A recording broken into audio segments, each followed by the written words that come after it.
실장의 역할은 어디까지라고 생각을 하시나요? 실장님은 뭐 의료인일 수 있지. 간호조무사 자격증이 있을 수 있고 간호사 자격증이 있을 수 있고, 보통은 이제 병원에서 일을 했던 직원들이 나중에 연차가 좀 쌓이고 그 중에서도 이제 자격증이 따로 있는 건 아니니까, 실장 자격증이. 그래서 우리도 지금 실장님 두 분은 간호조무사 자격증이랑 피부관리사가 있고, 한 분은 피부관리사였던 분이거든요. 근데 실장님의 역할은 1차 상담은 난 아닌 것 같아. 그냥 단도직입적으로 얘기했을 때. 그러니까 그런 경우는 있어요. 우리 병원도 이미 이분이 며칠 전에 와서 상담을 나랑 다 했어.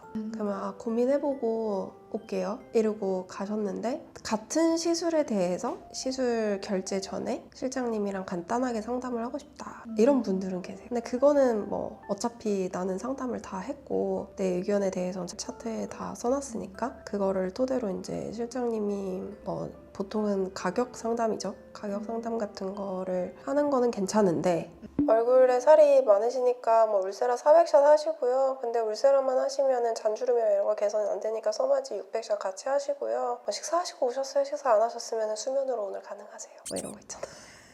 그거는 좀 그래요. 그 실장의 결론과 내 상담의 결론이 같을 수는 있다. 근데 이제는 물론 시술의 수준들, 의료기기의 수준들도 되게 많이 높아졌지만 병원을 오시는 환자분들의 수준이, 정보를 모두가 이제는 가지고 있단 말이에요. 그거의 수준이 매우 높아져서 그들도 실장을 하려면 할 수 있을 정도예요. 병원을 좀 다녀보신 분들은. 그래서 막 그런 거 있잖아. 방구석 실장님 뭐 이런 얘기들 하잖아요. 맞아요. 그러니까 그게 맞아. 왜냐면 그 병원의 10년차 실장이 가지고 있는 시술에 대한 지식과 내가 AI를 통해서, 유튜브를 통해서 공부한 지식이 거의 비슷하다니까요. 오히려 AI는 훨씬 많이 알고 있지, 실장이 모르는 것까지도 많이 알고 있는 경우가 많죠. 그래서 의사의 역할은 환자분이 어떠한 이유로 이러한 시술이 필요한지를 설명하는 게 의사의 역할이야. 이러이러한 이유 때문에 이러이러한 것 같으니 이 시술이 적합하실 것 같아요. 근데 이거는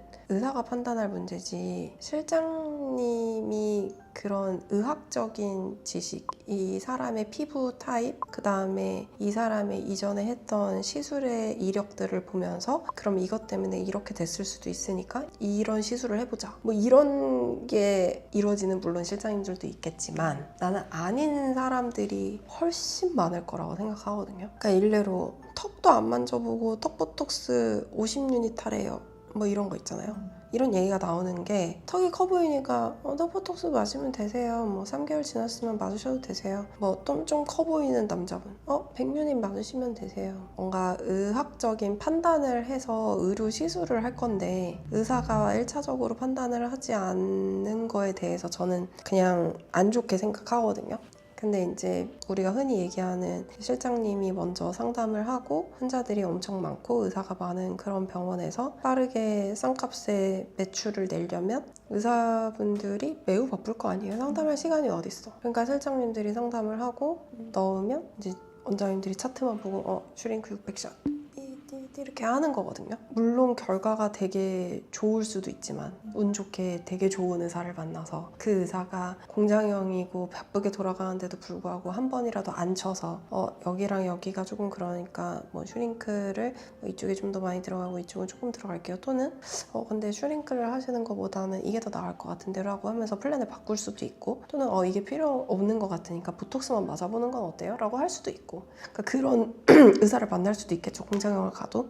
근데 아닌 경우가 훨씬 많죠. 훨씬. 그래서 그 실장의, 제가 생각하는 실장님의 역할은, 저는 그래요. 제가 지금 하고 있는 형태인데 제가 충분히 설명을 하기는 했으나 또 그거에 대한 주의사항과 그 다음에 이 시술의 플랜에 대해서 한 번 더 정리해서 환자분에게 알려드리고 가격도 알려드리고, 그 다음에 이제 당연히 돈을 내고 하는 시술들이니까 재정적인 것도 고려는 해야 되잖아요. 그러면은 환자분과 조율을 해서, 그럼 우선순위를 제가 보통은 말씀을 드리니까 뭐부터 해보자라던가 그런 걸 이제 네고시에이션을 하는 거지, 협상을 하는 거지, 서로. 그래서 제 상담을 정리하고 가격 상담을 하고요. 그보다 저는 더 중요하게 생각하는 거는 이분이 하고 갔어. 후 관리. 환자를 관리하는 거. 제가 매일 일일이 이분 괜찮으셨대요? 어떻대요? 하고 확인을 할 수는 없잖아요. 그래서 각자 담당한 환자들을 이게 지금 시술을 했는데 괜찮으신지 또는 문제가 있는 것 같다라고 연락이 오면 그거에 대해서 본인이 판단하진 않아요. 그거를 보통은 이제 노티를 하죠. 담당 의사한테 노티를 해서 의사가 이러이러니까 경과진료 보면 좋겠다? 뭐 이런 거를 전달을 해주면은 그런 거에 대한 이제 환자 관리를 하는 거 나는 그게 훨씬 중요하다고 생각을 하거든요. 그런 역할을 해주는 분들이 저는 실장님이라고 생각을 해요. 근데 상담하는 의사를 대체하는 역할로 실장님이 존재하는 거는 모르겠어. 내가 보수적인가? 난 꼰대인가 봐. 그러니까 나는 그게 그냥 싫어요. 그러니까 그래 그냥 싫어. 끝.